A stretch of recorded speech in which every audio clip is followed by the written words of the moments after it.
चंदे के लिए भी आज सड़क पर अलग अलग तरह के जुलूस निकालकर अलग अलग ऐसे मोहल्लों में जाकर जहां पर मुस्लिम बस्तियां हैं माहौल खराब करने का प्रयास शुरू हुआ।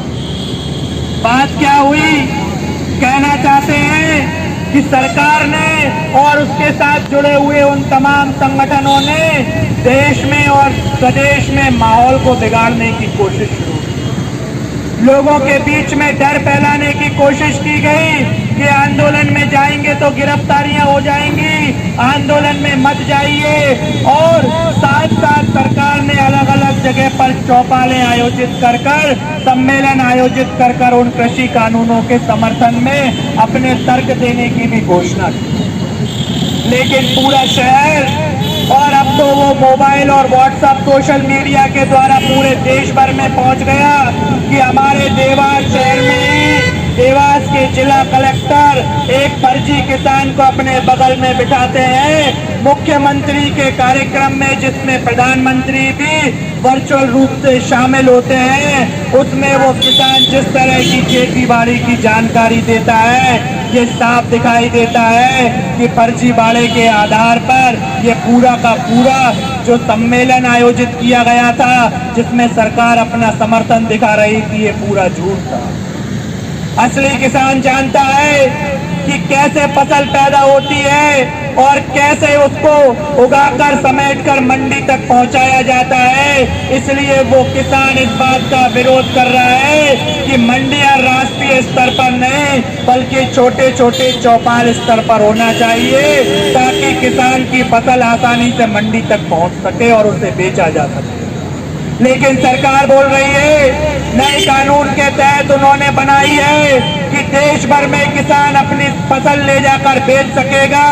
वो फसल जो अपने 20 किलोमीटर दूर की मंडी तक पहुंचाना किसान के लिए आसान नहीं है, वो देश के दूसरे कोने में कैसे अपनी फसल पहुंचाएगा। जब इस बात का जवाब सरकार से मांगा जाता है तो सरकार और सरकार के दलाल भक्तगण इन आंदोलनकारियों को कभी खालिस्तानी तो कभी पाकिस्तानी बताने लगते हैं।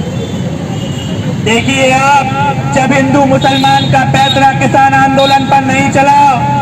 जब तरह तरह के पाखंड किसान आंदोलन पर नहीं चले, तो सुप्रीम कोर्ट के माध्यम से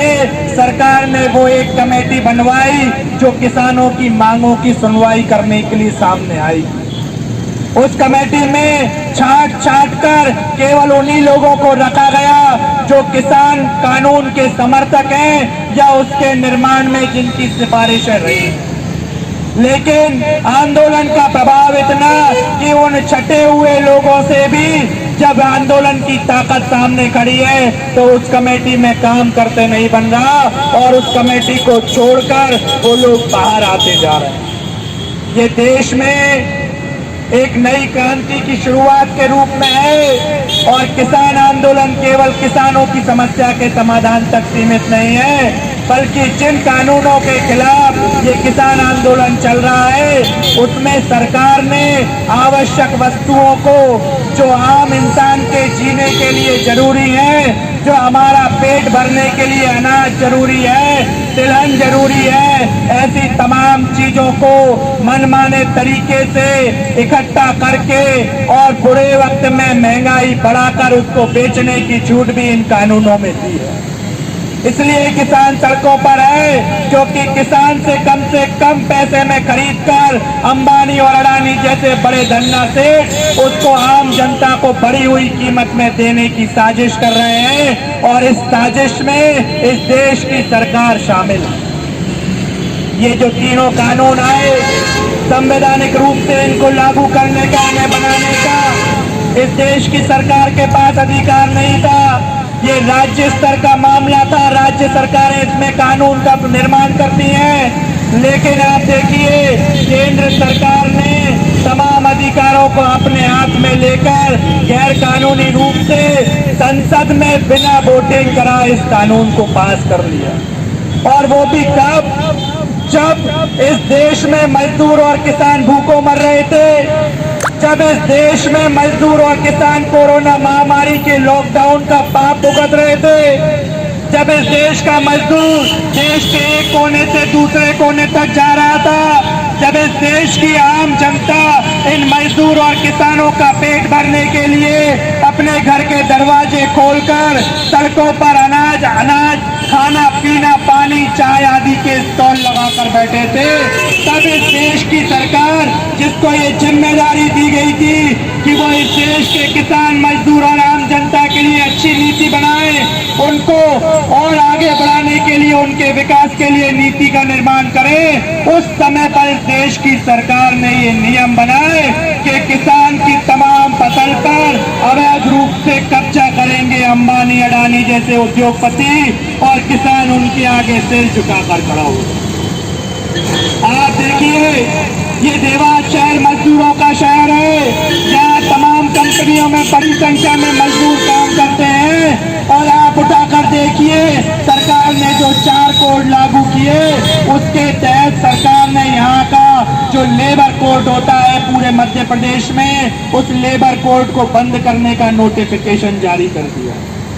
मतलब अब कंपनी जब मजदूरों को निकाल देगी, जब मजदूरों की तनख्वाहें नहीं दी जाएंगी, जब मजदूरों की मेहनत को कंपनी का मालिक चूस कर बैठ जाएगा, तब वो कोर्ट नहीं जा सकेंगे, केवल श्रम विभाग के कुछ अधिकारियों के आगे ही चप्पल चटकाते रहेंगे और उनको कोई हल नहीं मिलेगा, उनको कोई न्याय नहीं मिलेगा। तब ऐसी स्थिति में किसान और मजदूरों के पास जब न्यायालय का रास्ता नहीं छोड़ा गया, जब सरकार उनके साथ नहीं खड़ी और मध्य प्रदेश सहित देश की वे तमाम पार्टियां जो अपने आप को विपक्ष में होना बताती हैं, वे भी आज किसान और मजदूर के नाम पर केवल वोटों की राजनीति करने के लिए बैठी हैं। उस स्थिति में किसान और मजदूर के पास केवल और केवल अपनी आवाज उठाकर आंदोलन करना ही एकमात्र विकल्प बचा है। और उसी आवाज को उठाते हुए आज देश भर में जो दिल्ली में आंदोलन चल रहा है देश के किसानों का, और उसी के प्रभाव में देश के अलग अलग हिस्सों में ये आंदोलन चल रहा है। और देवास में भी इस आंदोलन की आग बाकायदा जली हुई है, वो ज्वाला जली हुई है। हम आज के इस कार्यक्रम के माध्यम से इस बात का प्रस्ताव रखते हैं और सरकार से मांग करते हैं कि उन तीनों कृषि कानूनों को तुरंत वापस लिया जाए। कमेटी और तमाम तरह के ढकोसले करके इन कानूनों को लागू कराने की साजिश और आंदोलन को तोड़ने की साजिश को वापस करें, बंद करें और इन तीनों काले कानूनों को तुरंत वापस लिया जाए। इस उम्मीद के साथ कि हमारा आज का ये आयोजन देवास शहर में, देवास जिले में किसान आंदोलन को और ताकतवर करने के लिए एक कदम होगा, मैं अपनी बात समाप्त करता हूँ। इनकलाब जिंदाबाद, ऑल इंडिया किसान खेत मजदूर संगठन जिंदाबाद।